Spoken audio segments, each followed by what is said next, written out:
when I think about my own story of just becoming more aware of the depth of Catholicism, even before I really understood tradition, I recognize now that the Fatima Center probably were the first traditional minded, like your father and Father Gruner were the first trads ever encountered. Because I very fondly have these memories of like middle school and high school on YouTube.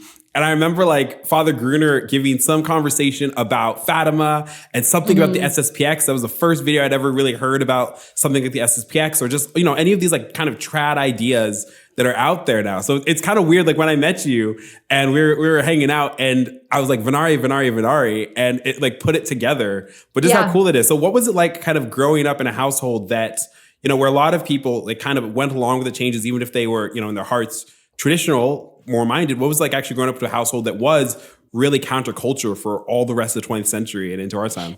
Yeah. Oh my gosh. So many people ask me this because now, especially, I guess Dad came to St. Louis a number of years ago. So people who have lived here for a long time have been like, oh my gosh, I met your father. I met your father when he was still alive. God bless my soul.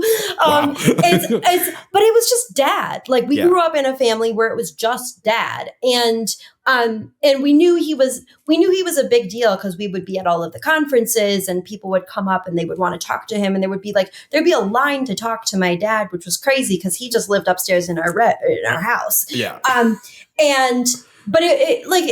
guess,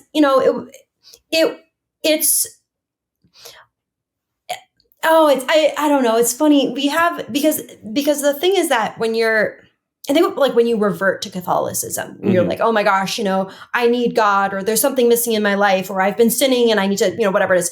And you start coming back and you start reading things and you read encyclicals and doctrine and philosophers and history. And then it all kind of, I think a lot of people when they're converting or reverting have this quest for knowledge that takes over their life. So they're very hungry for knowledge. And I got all of that throughout my life in little tiny consistent bits and pieces, which means that I feel like in many respects, I don't know things as well as some of the folks that like a lot of my convert friends. But that being said, it was like, I think it sounds like I had an unusual experience growing up in a trad center. Now, granted, as somebody who was doing arts and culture things, like I was in ballet class for most of my life. I was in viola and orchestra and string quartets and all sorts of other sorts of like artsy types of things. And so I was always riding this line of being in trad circles, being like the modern kid, because I was doing viola, very modernist thing.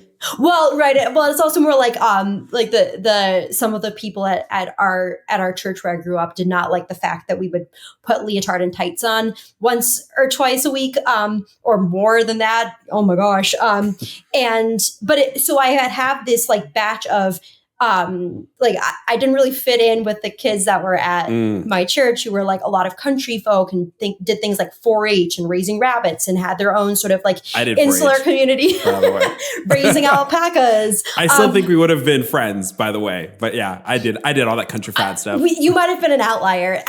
But then on the other side, I was definitely too charchy for my music friends and my dance friends because I went to church, I was homeschooled, I wore skirts and didn't wear skinny jeans, and like I had this sort of so it was just like it was weird to span the two worlds, and I thought that was very odd for a long time. And like I'm going to keep coming back to the fact about like how much I love being in St. Louis, and how this is sort of like an ongoing love fest between me and the city right now. But like the big thing for me is that for a long time we invested so much time into doing artistic things, but they never seemed to quite line up with church people. And I thought that was strange because like historically the greatest art, the greatest music, the greatest, all of this is coming out of the like Catholic traditions and Catholic musicians and composers and things.